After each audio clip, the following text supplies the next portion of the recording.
Dans un village oublié, un jeune homme pauvre nommé Hassan vend sa modeste maison en terre cuite, non pas pour lui, mais pour sauver sa mère malade. Il n'avait rien, ni fortune, ni pouvoir, mais portait en lui l'amour pur d'un fils pour sa mère. Avec ce maigre argent, il l'emmène en ville, affronte la misère, travaille de nuit, dort sur des bancs, et ne demande rien, sauf un sourire de sa mère guérie.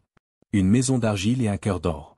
Dans un petit village oublié, entouré de montagnes et de rochers de tous côtés, vivait un jeune homme nommé Hassan.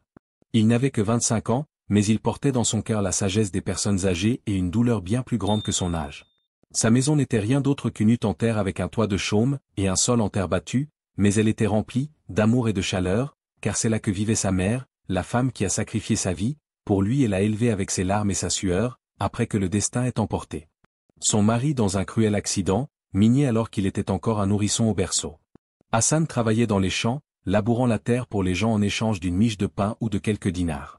Il était fort de corps, mais tendre de cœur, et tous ceux qui le connaissaient l'aimaient, car il ne refusait jamais d'aider qui que ce soit, même si cela se faisait à ses propres dépens. Mais la maladie, cette visiteuse de poids, n'a pas frappé à la porte, mais a fait irruption.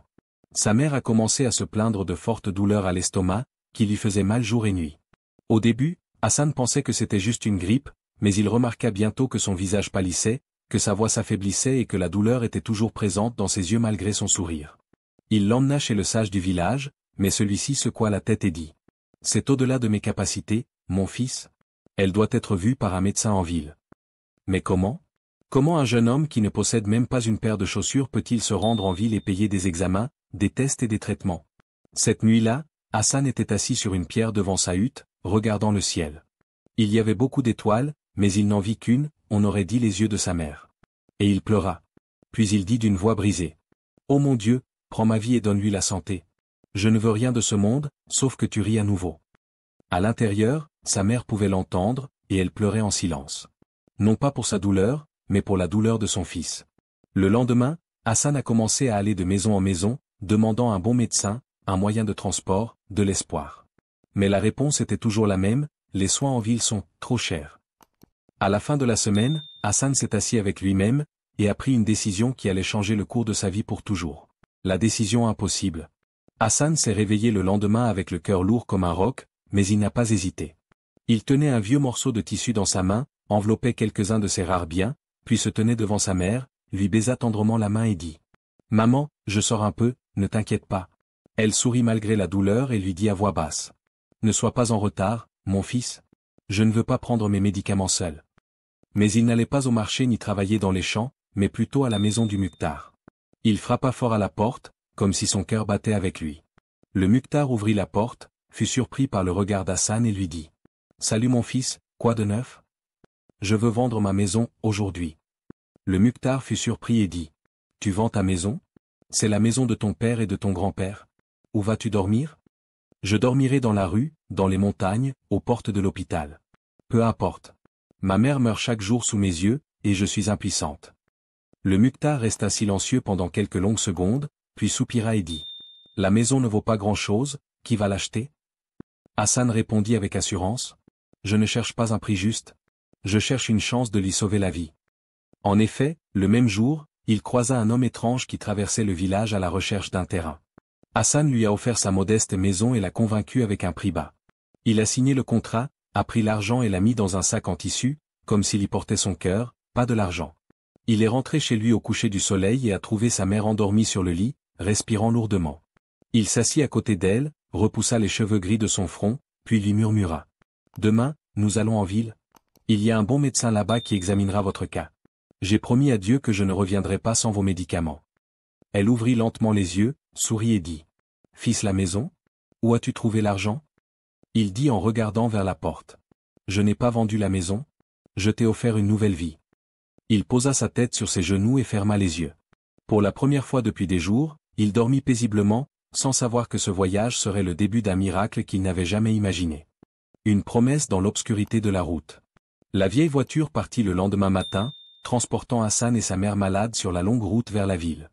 La route était accidentée, jonchée de nids de poules et de poussière, mais le cœur d'Hassan était rempli d'une petite lumière, un petit espoir, mais suffisant pour le faire avancer.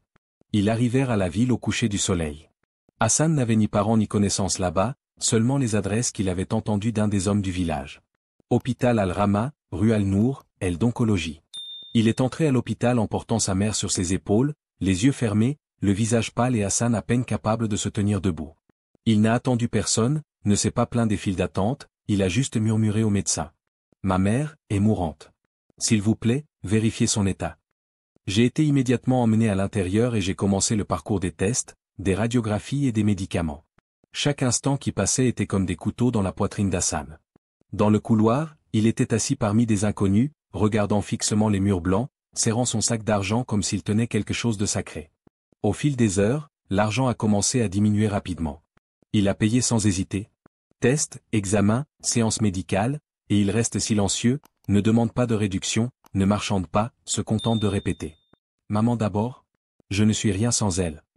Une longue nuit, alors qu'il était assis sur un banc d'hôpital froid, un homme élégant d'une 60aine d'années, vêtu d'un costume luxueux et d'un parfum raffiné, s'est approché de lui. Il s'assit à côté de lui et lui demanda. Tu as l'air épuisé, mon fils? Je te vois ici tous les soirs depuis des jours, sans aucune plainte. Hassan leva lentement la tête et dit. Je suis ici pour me battre pour ma mère. Si cela signifie vendre mon âme, je le ferai. L'homme resta silencieux un instant, puis dit. Si ta mère était guérie, de quoi rêverais-tu après ça? Que ferais-tu de ta vie? Hassan répondit sans réfléchir. J'ouvrirai un lieu qui accueillera les pauvres comme moi, ceux qui n'ont rien. Je ne veux pas que quiconque souffre comme moi. L'homme sourit et sortit une carte de sa poche, et lui dit. Garde ça, tu en auras peut-être besoin un jour. Puis il s'est levé et est parti, sans se présenter. Hassan prit la carte et la regarda. Cheikh Mansour Al-Ghani, président de la fondation caritative Al-Rama. Il ressentait quelque chose d'étrange, comme si le destin lui avait écrit une nouvelle ligne dans une histoire à laquelle il ne s'attendait pas. Mais il n'y pensait pas beaucoup. Maintenant, le plus important, sa mère survit. Guérison et miracle. Les jours passaient comme des années. Chaque jour, la mère subissait de nouveaux examens et de douloureuses séances de chimiothérapie, et Hassan n'était jamais loin d'elle. Il dort sur une chaise en bois à côté de son lit, la nourrit avec sa main, sourit malgré son épuisement et lui murmure avant qu'elle ne s'endorme. Sois patiente, maman, nous sommes proches de la guérison. Je suis avec toi. Mais à l'intérieur, l'argent s'évaporait comme de l'eau. Il a dépensé le reste de ses dinars il y a quelques jours et depuis, il travaille comme serveur dans un restaurant près de l'hôpital, faisant la vaisselle le soir et rentrant à l'aube.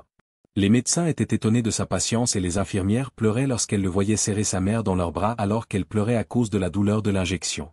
Une nuit, le médecin-chef est venu vers Hassan, lui a posé la main sur l'épaule et lui a dit « Mon fils, voilà des nouvelles. Les analyses d'aujourd'hui indiquent que la tumeur commence à régresser. Elle répond au traitement, c'est rare dans son cas. » Hassan ne pouvait pas se contrôler. Il s'agenouilla sur le sol et pleura comme un enfant, en marmonnant. « Dieu merci. Dieu merci. Merci, Seigneur. » Les mois ont passé, et à chaque séance de traitement, la mère a retrouvé une partie de sa vie. Son visage commença à retrouver son éclat, ses yeux pétillaient à nouveau. Par une chaude journée de printemps, elle est sortie de l'hôpital pour la première fois depuis 1 an. Hassan sortit en lui tenant la main, marchant dans les rues de la ville comme s'il marchait au paradis. Tout autour de lui semblait différent, le ciel, les arbres, les visages des passants. Tout lui murmure, j'ai survécu. Il s'arrêta un instant et sortit de sa poche la carte du cheikh Mansour. Il la regarda longuement, puis se dit. Il est temps pour moi de tenir ma promesse. Ce n'est pas encore fini. De la rue jusqu'au sommet. Le lendemain matin, après avoir rendu visite à sa mère dans une chambre simple qu'il avait louée près de l'hôpital, Hassan se rendit à l'adresse inscrite sur la carte. Fondation caritative Al-Rama, dernier étage, tour Al-Amal, centre-ville. Il entra dans la tour d'un pas hésitant. Ses vêtements étaient simples, sa main tremblait lorsqu'il tendit la carte à la secrétaire, mais il dit fermement. Dites à Cheikh Mansour, que Hassan de l'hôpital de la ville est venu tenir sa promesse. Les minutes passèrent, puis la grande porte s'ouvrit. Et puis le même homme élégant, qui était assis à côté de lui cette nuit noire, se leva et lui sourit chaleureusement. Bienvenue, fils d'argile et d'or. Hassan s'est assis et a commencé à raconter son histoire comme il ne l'avait jamais fait auparavant.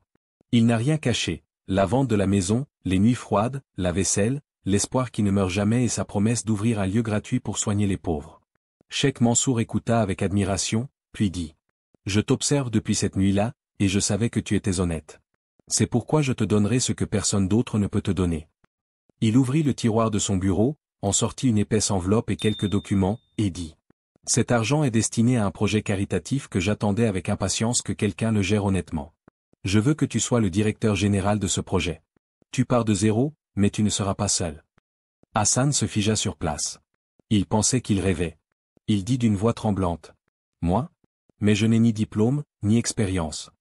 Le cheikh répondit avec assurance. Mais tu as quelque chose que tu ne reconnais pas, ton cœur. Hassan a ainsi fait le premier pas sur une nouvelle voie. Il travaillait jour et nuit, lisait, apprenait, voyageait, écoutait les médecins et collaborait avec des bénévoles.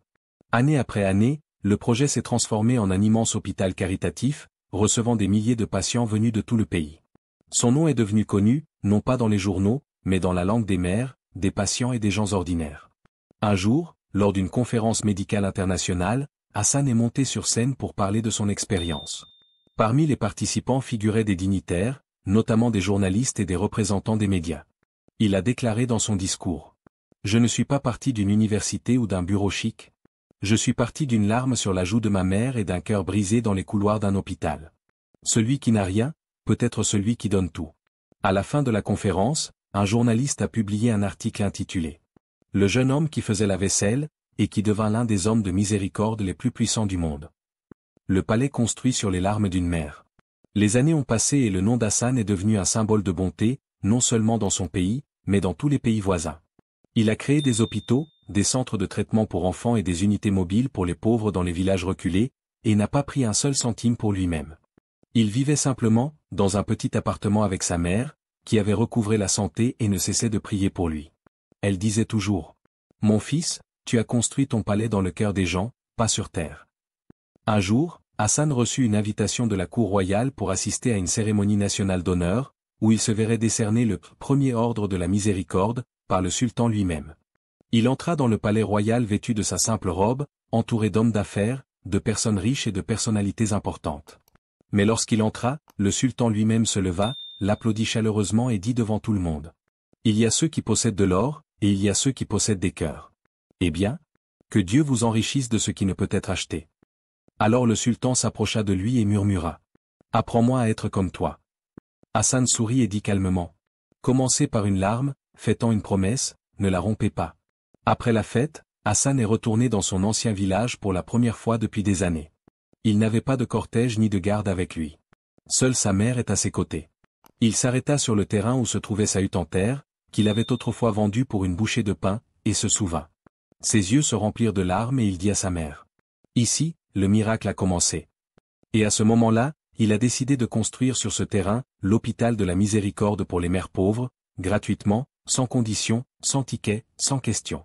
Lors de la cérémonie d'ouverture, des centaines de femmes des villages étaient présentes et chacune d'entre elles a déclaré. Nous sommes les filles des prières de votre mère. Sur un panneau à l'entrée de l'hôpital, une phrase était écrite. Ce palais a été construit à partir d'une larme de mère, que son fils n'a pas abandonnée. Après 20 ans ont passé, et cela semble être un instant. La Fondation Hassan est passée d'un petit hôpital à un vaste réseau de centres caritatifs dans 3 pays. Les journaux ne parlent plus seulement du pauvre jeune homme qui a vendu sa maison, mais ils écrivent aussi. Un homme qui a construit un empire à partir de larmes d'espoir. Malgré tout ce qu'il avait accompli, Hassan est resté le même, la même simplicité, la même humilité et le même appartement dans lequel il a vécu avec sa mère jusqu'au dernier jour de sa vie. Sa mère est décédée il y a quelques années, dans ses bras, souriant et disant « J'étais la femme la plus riche du monde parce que j'étais ta mère. » Depuis ce jour, Hassan a disparu des médias, des interviews, des photos. Les gens pensaient qu'il était fatigué, ou à la retraite. Mais la vérité? Il travaillait en silence. Dans un petit village neuf, il a personnellement supervisé la construction d'une école gratuite pour filles, appelée Noromi, et il dit « Si vous sauvez une vie, vous sauvez une génération. Mais si vous sauvez une mère, vous sauvez une nation. » Un soir, Hassan était assis sur une chaise en bois, regardant le coucher du soleil, et rédigeait son testament. Il y dit « Ô vous qui lisez ces mots, ne commencez pas votre vie avec de l'argent, mais avec du sens. Plantez la bonté dans les moments de cruauté, n'attendez pas de récompense des gens, car Dieu n'oublie pas. Il a laissé derrière lui une fortune, mais ce n'était ni des palais, ni des comptes. Au contraire, il y avait des milliers de cœurs qui priaient pour lui et des milliers de mères qui souriaient à cause de lui. C'est arrivé, et l'histoire est restée dans le cœur des gens. Merci d'avoir écouté cette histoire. Si elle a touché quelque chose en vous, si elle a réveillé un souvenir, une émotion, ou simplement un peu d'espoir. Abonnez-vous. Pas seulement pour une vidéo de plus. Mais pour continuer ensemble ce voyage à travers des récits oubliés, des vérités humaines, et des silences qui parlent plus fort que les mots. Votre écoute donne vie à ces histoires. Merci d'en faire partie.